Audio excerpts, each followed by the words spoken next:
Hello, guys. Today I am going to tell you a story. The name of the story is The Ruse of Clock. The Ruse of Cock. ಅಂದರೆ it is a plan of cock, ಹುಂಜದ ಒಂದು ತಂತ್ರ. It was summer season. ಅದೊಂದು ಬೇಸಿಗೆ ಕಾಲ.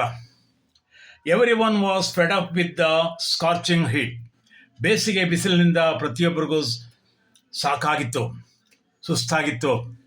Many people said ill words to the sun. ಈಗ ಕೆಲವು ಜನಗಳು ಸೂರ್ಯನನ್ನು ಬೈಯೋದಕ್ಕೆ ಶುರು ಮಾಡಿದ್ರು. ಸೂರ್ಯನ ಬಗ್ಗೆ ತುಂಬ ಶೆಕೆ ಉಂಟಾಗಿದೆಯಲ್ಲ, ಬಿಸಿಲಿನ ಜಳ, ಅದಕ್ಕೆ ಬೈಯಲಿಕ್ಕೆ ಶುರು ಮಾಡಿದ್ರು. This made the sun very angry and withdrew from the world. ಇದರಿಂದ ಸೂರ್ಯದೇವನಿಗೆ ಕೋಪ ಉಂಟಾಗಿ ಭೂಮಿಯಿಂದ ಸರಿದು ಬಿಟ್ಟ ಅವನು. The earth became cold and dark place to live on. ಇದರಿಂದ ಭೂಮಿಯೆಲ್ಲ ಕತ್ತಲೆಯಾಗಿ ತುಂಬ ಚಳಿ ಉಂಟಾಯಿತು. People pleaded with the sun to come out again and sky, but he refused. ಜನಗಳು ಸೂರ್ಯನಲ್ಲಿ ಪ್ರಾರ್ಥನೆ ಮಾಡಿದ್ರು, ದಯವಿಟ್ಟು ಬಾ ಭೂಮಿಗೆ, ನಾವು ಈ ಕತ್ತಲೆಯಲ್ಲಿ ಇರೋಕ್ಕೆ ಸಾಧ್ಯವಿಲ್ಲ, ದಯವಿಟ್ಟು ಬಾ, ಮರಿಬೇಡ, ದಯವಿಟ್ಟು ಬಾ ಸೂರ್ಯ ಅಂತ ಬೇಡ್ಕೊಂಡ್ರು. But he refused. ಸೂರ್ಯ ಅದಕ್ಕೆ ಒಪ್ಪಲಿಲ್ಲ. ಆತ ತಿರಸ್ಕರಿಸ್ದ, ನಾನು ಬರೋದೇ ಇಲ್ಲ, ಅದೇನು ಮಾಡ್ಕೋತೀರ ಮಾಡ್ಕೊಳ್ಳಿ ಅಂದ್ಬಿಟ್ಟ. The birds decide to send their own emissary to the sun. ಆಗ ಎಲ್ಲ ಹಕ್ಕಿಗಳು ಕೂಡಿ ತಮ್ಮ ಪರವಾಗಿ ಒಬ್ಬ ರಾಯಭಾರಿಯನ್ನು ಕಳಿಸಲಿಕ್ಕೆ ತೀರ್ಮಾನಿಸಿದ್ರು. They choose a cock for the mission. ಆ ಒಂದು ಕಾರ್ಯಕ್ಕೆ ಹುಂಜ ಸರಿಯಾದ ವ್ಯಕ್ತಿ ಅಂತ ಹುಂಜವನ್ನು ಆರಿಸಿದ್ರು ರಾಯಭಾರಿಯನ್ನಾಗಿ ಸೂರ್ಯನ ಬಳಿಗೆ ಕಳಿಸ್ಲಿಕ್ಕೆ. The cock went to the palace of the sun and told him about the hardships every one was facing because of his absence in the sky. ಈ ಹುಂಜ ಆ ಸೂರ್ಯದೇವನ ಅರಮನೆಗೆ ಹೋಯ್ತು. ಅಲ್ಲಿ ಭೂಮಿಯಲ್ಲಿ ಜನಗಳು ಎಷ್ಟು ಒದ್ದಾಡ್ತಾ ಇದ್ದಾರೆ ಕತ್ಲೆಯಿಂದ, ಸೂರ್ಯನ ಬೆಳಕಿಲ್ಲದೆ, ಸೂರ್ಯನ ಒಂದು ಗೈರು ಹಾಜರಿಂದ ಎಷ್ಟೆಲ್ಲ ತೊಂದರೆ ಆಗಿದೆ ಅಂತ ವಿವರಿಸಿ ಹೇಳ್ತು ಸೂರ್ಯದೇವನಿಗೆ. But the sun was stubborn and did not move from his place. ಆದರೆ ಸೂರ್ಯದೇವ ಹಠ ಹಿಡ್ದೇ ಬಿಟ್ಟ, ಅಲ್ಲಾಡಲೇ ಇಲ್ಲ. ಆಗೋದಿಲ್ಲ, ಹೋಗು ಅಂದ್ಬಿಟ್ಟ.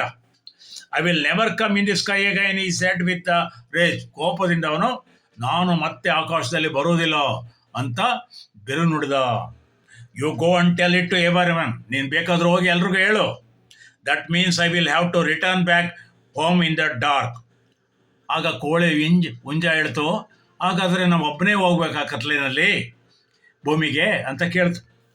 Said the cock, I am sure the jungle cat is waiting for me to devour me. ಹಾದಿಯಲ್ಲಿ ಕಾಡಿನ ಒಂದು ಬೆಕ್ಕು ನನಗಾಗಿ ಕಾಯ್ಕೊಂಡು ಕುಳ್ತಿದೆ, ನನ್ನ ನುಂಗ್ಲಿಕ್ಕೆ. I will crow if the attacks me. ಅದೇನಾದರೂ ನನ್ನನ್ನು ಅಟ್ಯಾಕ್ ಮಾಡಕ್ಕೆ ಬಂದರೆ ನಾನು ಕಿರಿಸ್ಕೋತೇನೆ. Please come to my rescue. ದಯವಿಟ್ಟು ಆವಾಗ ನಾನು ಬಂದು ಕಾಪಾಡು ಬಾ ಅಂತ ಕೇಳ್ತು ಹುಂಜ.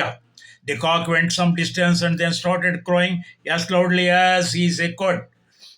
ಕೋಳಿ ಅಂದರೆ ಹುಂಜ ಸ್ವಲ್ಪ ದೂರ ಹೋಗ್ಬಿಟ್ಟು ಕೂಗಕ್ಕೆ ಶುರು ಮಾಡಿಕೊಡ್ತು ಒಂದೇ ಸಮಯ ಜೋರಾಗಿ. The sun rushed out. ಇದರಿಂದ ಮಾತು ಕೊಟ್ಟಿದ್ನಲ್ಲ ಸೂರ್ಯ, ಓಡ್ ಬಂದ. He search for the cock everywhere. ಎಲ್ಲ ಕಡೆ ಹುಡುಕಾಡ್ದ ಹುಂಜಕ್ಕಾಗಿ. But he was nowhere to be found. ಹುಂಜ ಎಲ್ಲೂ ಕಾಣಲೇ ಇಲ್ಲ ಸೂರ್ಯದೇವನಿಗೆ. The sun continues to come out daily to search for the cock. ಪ್ರತಿನಿತ್ಯ ಆತ ಹುಂಜವನ್ನು ಹುಡುಕೊಂಡು ಬರ್ತಾನೇ ಇದ್ದ, ಆದರೆ ಎಲ್ಲೂ ಹುಂಜ ಕಾಣ್ತಾನೆ ಇರಲಿಲ್ಲ ಅದಕ್ಕೆ ಅವನಿಗೆ. When the cock crows at dawn. ಯಾಕೆಂದರೆ ಹುಂಜ ಬೆಳಗಿನ ಜಾವನೇ ಕೂಗ್ತಾ ಇತ್ತು. ಈ searches for the bird across the world but never finds it. ಆದರೆ ಅವನು ಎಲ್ಲೇ ಹುಡುಕಿದ್ರು ಕೂಡ ಜಗತ್ತಿನಲ್ಲಿ ಎಲ್ಲೂ ಕೂಡ ಈ ಹುಂಜ ಕಾಣ್ತಾ ಇರಲಿಲ್ಲ ಅವನಿಗೆ. Thank you friends.